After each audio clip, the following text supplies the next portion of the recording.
अपना मार्ग ढूंढेंगे।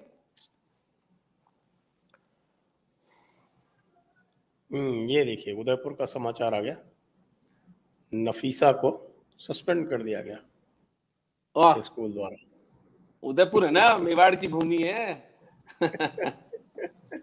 ऐसे छोटे मोटे लोग थोड़ी हैं। नफीसा जी, नो लल्लो चप्पू। नफीसा जी तो गई, नफीसा जी तो गई। तो मैं अब दोनों महानुभावों से 2-2 मिनट आपसे ये जानना चाहूंगा कि हमें इस नेतृत्व को सही दिशा में ले जाने के लिए क्या कार्य योजना बनानी चाहिए।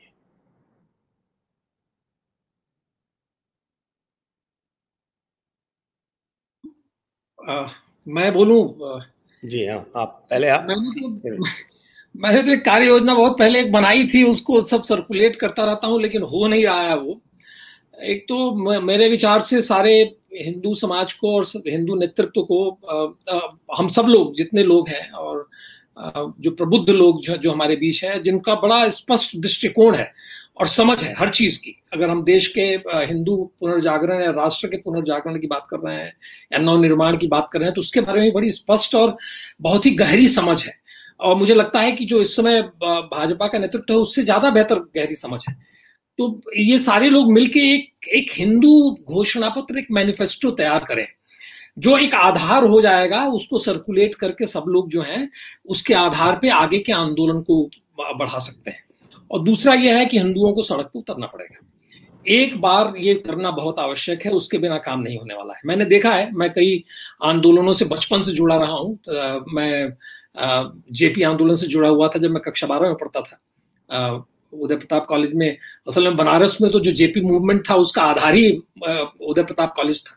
उदय प्रताप कॉलेज जो क्षत्रियों का कॉलेज था, लेकिन पब्लिक स्कूल की तरह था। लेकिन मैं वहां रहा 1 साल, उस 1 साल के अंदर जो है वो सबसे ज्यादा एक्टिव इंटरमीडिएट के स्टूडेंट्स और डिग्री कॉलेज वाले लोग भी हमारे साथ आते हैं, सबसे ज्यादा एक्टिव रहा जेबी मूवमेंट के अंदर।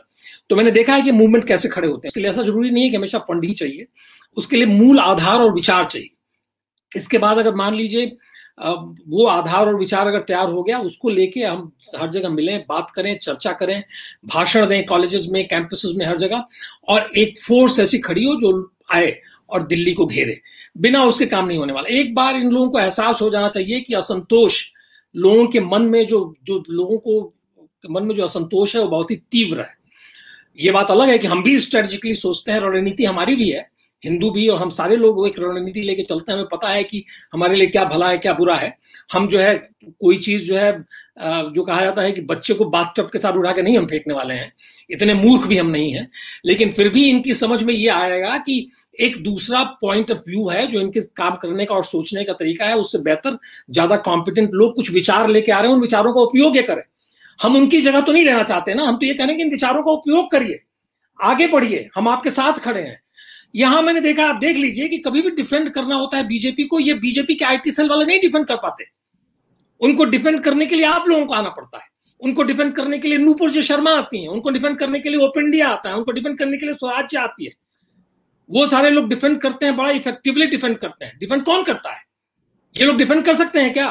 अब देखिए ना, बीजेपी आईटी सेल की बात कर रहे थे, आज सबसे बड़ी चीज, सबसे बड़ी बहादुरी जो है दिखाई है अमित शाह जी ने कश्मीर के अंदर, क्योंकि वो जो एक वो लगा रहता था वो शीशे का, इनको प्रोटेक्ट करने के लिए उन्होंने हटवा दिया। ये सबसे बड़ी बहादुरी हो गई। और जो 5 जो हॉकर मारे गए वो क्या थे? वो बहादुर थे कि ये बहादुर हैं? वो तो कटघरे में नहीं खड़े थे, वो तो मारे गए। और आपने कटघरा हटा दिया मंच पर से, और आप अपने आप को बहादुर कहने लगे, सीना ठोकने लगे आपके आईटी सेल वाले बेवकूफ लोग। इन छोटी छोटी छोटी चीजों के ऊपर ये चर्चा करते हैं, बड़े मुद्दों पर बात नहीं करते हैं। ये सब, इनकी कैपेसिटी नहीं है। जब कैपेसिटी तुम्हारी नहीं है तो जिनके पास है उनसे कुछ मदद ले लो, वो तुम्हारी जगह नहीं ले रहे हैं। अमित मालवीय का जॉब नहीं कोई ढूंढ छीनने जा रहा है, नरेंद्र मोदी का काम नहीं कोई छीनने जा रहा है, अमित शाह को कोई नहीं हटाना चाहता है। हम तो रो रहे हैं, गा रहे हैं, चिल्ला रहे हैं और शोर मचा रहे हैं इसलिए कि आप जग जाओ, आप यथार्थ को समझो। और यथार्थ जो ये है कि लड़ाई लड़नी पड़ेगी हर स्तर पे, गांव गांव में, शहर शहर में लड़ाई लड़नी पड़ेगी। स्पष्ट हो गया ना, कॉलेज कॉलेज में, कॉलेज के कैंपसेस में लड़ाई लड़नी पड़ेगी। अगर वहां अगर मान लीजिए कुछ दूसरे भी छात्र रहते वहीं कश्मीर के उसी मेडिकल कॉलेज के अंदर, तो वहां एक लड़ाई हुई रहती आज पिछली रात, वो भी खड़े होते, लेकिन आपने उनको मार दिया, उनको अलग कर दिया, उनको दबा दिया पूरी तरह से। अब कहां से कोई लड़ेगा वहां? नहीं तो वहीं लड़े ना। आपको याद है संजय जी, जो वो जो टेक्निकल कॉलेज था, क्या नाम था उसका, जिसमें स्टूडेंट्स वहां जो बाहर से पढ़ने के लिए गए थे वहां पे जम्मू में था, वो खड़े हुए ना, वो तिरंगा लेके खड़े हुए कि नहीं, जानते हुए भी कि वो पिटेंगे, मारे जाएंगे, उनको भगाया जाएगा वहां से, पुलिस भी उनका साथ नहीं देगी, लेकिन खड़े हो गए वहां पे। तो कैपेसिटी, दमखम तो उनके अंदर था ना। उन्होंने तो नहीं कहा था कि लेके मुझे कटघरे में रखिए और बचाइए, अपने दमखम पे खड़े होकर तिरंगा लहरा दिया सबों ने। और आप यहाँ एक लेके खड़े एग्जाम मंच पे थे तो एक हटा दिया गया, तो बहुत बड़ी चीज होगी। ये सारी चीजें आपके दिमाग में चल रही हैं। अरे बड़ी लड़ाइयां लड़नी है भाई, ये छुट भैयेपन से काम नहीं चलेगा। अगर आप आईटी सेल में हैं, किसी भी सेल में हैं, जरा यथार्थ को समझिए। और मैं लेकिन मेरा वो एक दृष्टिकोण जो आपने 2 मिनट के लिए कहा था, मैंने ज्यादा समय ले लिया। मेरा दृष्टिकोण बड़ा स्पष्ट है कि सड़क पर उतरना पड़ेगा, और आप सारे लोग अगर एक आधारशिला तैयार कर दें, एक आइडियोलॉजिकल आधारशिला तैयार कर दें, जो हमारे पास ऑलरेडी मटेरियल है। मैं जब साई दीपक को सुनता हूं तो मुझे लगता है कि उस व्यक्ति के पास विजन है। आपको सुनता हूं, आप सब लोगों के पास वो विजन है, उसको बस रख देना है 20-30 पेज में, और एक वो डॉक्यूमेंट तैयार हो गया, उसके आधार पर पूरा आंदोलन खड़ा हो जाएगा। और हर दृष्टि से ओमन जी जैसे बोलते हैं फंड के हिसाब से, वो सारी चीजें भी हो जाएंगी। लेकिन एक बेसिक आधार डॉक्यूमेंट एक रहना चाहिए जिसको लेके हम ये संघर्ष कर सकें।